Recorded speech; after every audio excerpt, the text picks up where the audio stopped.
Hello again and welcome to another Cambridge National Award Certificate in Engineering Design R105 revision session. And in this session we're going to be looking at Learning Objective 2, and we're going to be looking at understanding the requirements of a design specification for the development of a new product. And it's basically going to take us through looking at user needs, the product requirements, and it's going to lead us into sort of manufacturing considerations, and there might be an awareness of regulation required. Okay, so let's look at question 2. So here we have a modern multi-gym, and it says, give 4 ways in which the design of a multi-gym could ensure that it's suitable for a wide range of users. So we need 4 reasons. Suitable, wide range users.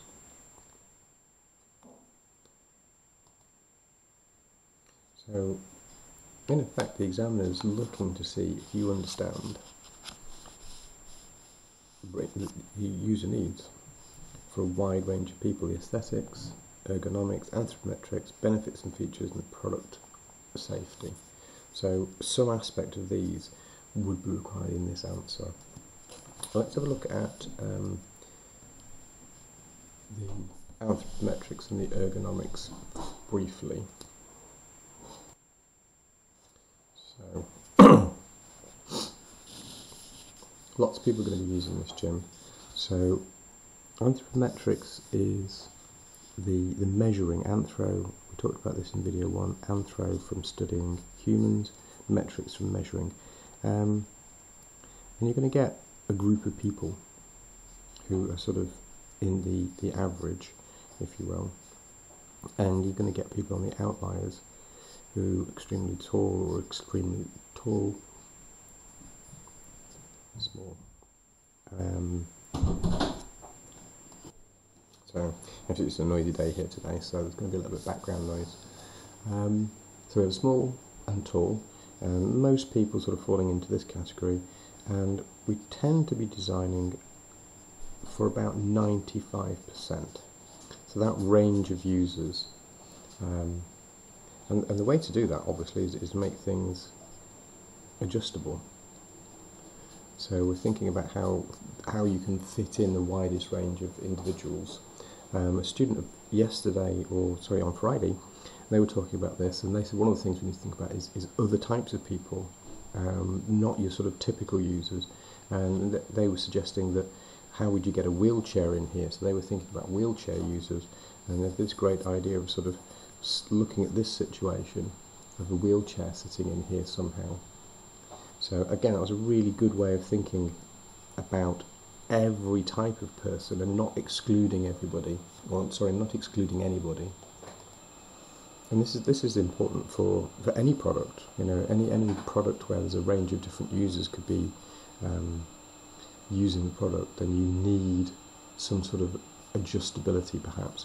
So we want to be using the word anthropometrics. It's in the specification. Yeah. So we want to try and show the examiner that we've studied and we understand the course. So anthropometrics is going to be one of my answers, and then ergonomics is it works well with people.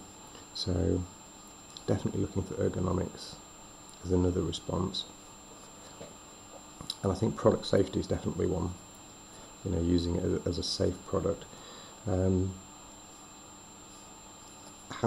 These handles look like they've got cushions on, so that there's maybe something in there about making it more ergonomic, easy to use for a range of people. I know, having seen these, I know that you can sort of plug in different weights, so the weights are adjustable, the amount of work. So if you're a real expert, then obviously you can add more weight. So it's adjustable from that point of view. So it's adjustable in how you sit and use it, but also adjustable in the sort of workout that you would get. So we need to think around the product with regards to the sizes and dimensions of people, their anthropometrics, the ergonomics, how it's going to work well, but also how it's going to work safely. And also thinking about a wide range of users, not just your typical user, but are there sort of other types of people that are likely to come into contact with the machine and want to use it. So rather than give you an answer now, what I want you to do is I'm going to leave that.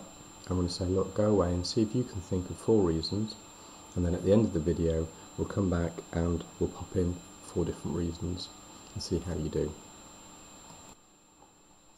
So, describe, so we're talking a longer sentence, one benefit to the manufacturer of making the multi-gym suitable for a range of users. So why would it suit the manufacturer? Not why does it suit the user, why does it suit the manufacturer?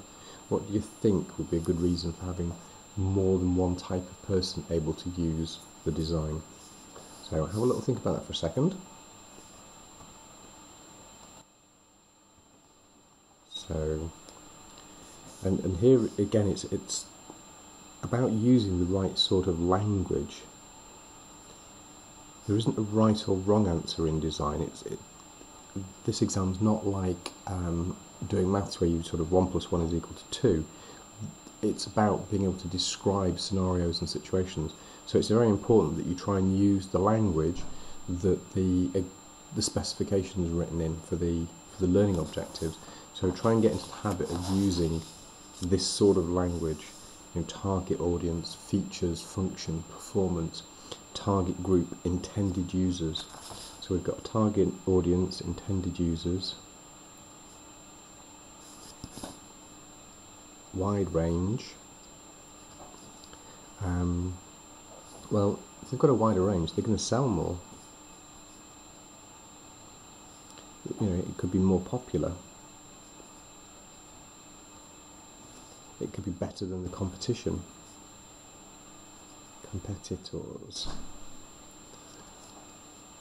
So it's not a sort of case of there's a right or wrong answer to these. It's a case of you being able to think and use the right sort of vocabulary to show that you understand the module, you understood aspects of the learning outcomes.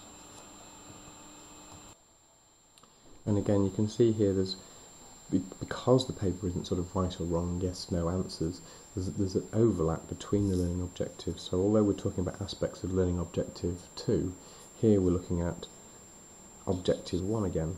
So describe the following 2 phases of the product design cycle. And you remember the product design cycle is on learning objective 1. So we're looking at the identify phase and the design phase. So we're looking here, again, you're using this language, the brief, the research and the process planning. So describe, brief, research, planning. So for 2 marks you're going to need at least 2 of these out of the 3 that are possible. And the design phase is the design specification, product design specification, design ideas or designing, where you explore, and then thinking about once you've explored your ideas, then obviously manufacturing, but not manufacturing as in you're making it, is consider the needs of manufacturing. So sort of a manufacturing plan, if you will. So it is important that you commit the design cycle to memory to some extent, and spend a little bit of time, perhaps do a flashcard that you can come back to so that somebody can test you on these different sections of the design phases, the design cycle.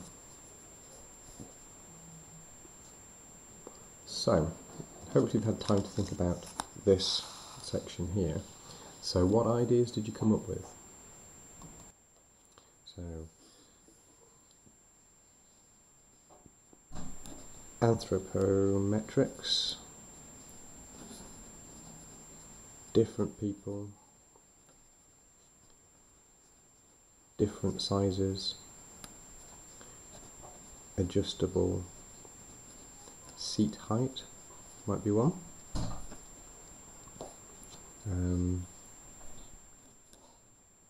Different users with different strengths.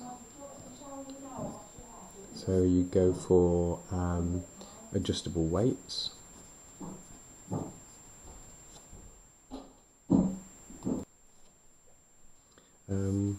I noticed this sort of wiggly bar here. I've seen these as you can grip it there, or you can grip it sort of different grips, different challenge. And of course we have that removable components, ease of accessibility to allow a wider range of users to use the chair. Accessibility. So really this question is showing us is that it's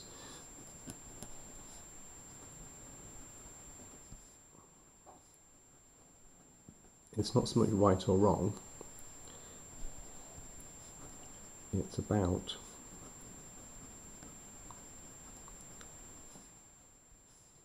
vocabulary and showing understanding. So ability to, and this is it, so the ability to think about the product, think about a question, and think about all these aspects. And again, this is why FAM, from the first video, thinking about the function, think about the aesthetic, think about the manufacturing, is really important in helping you tackle these sorts of questions. And I hope you do well in the exam.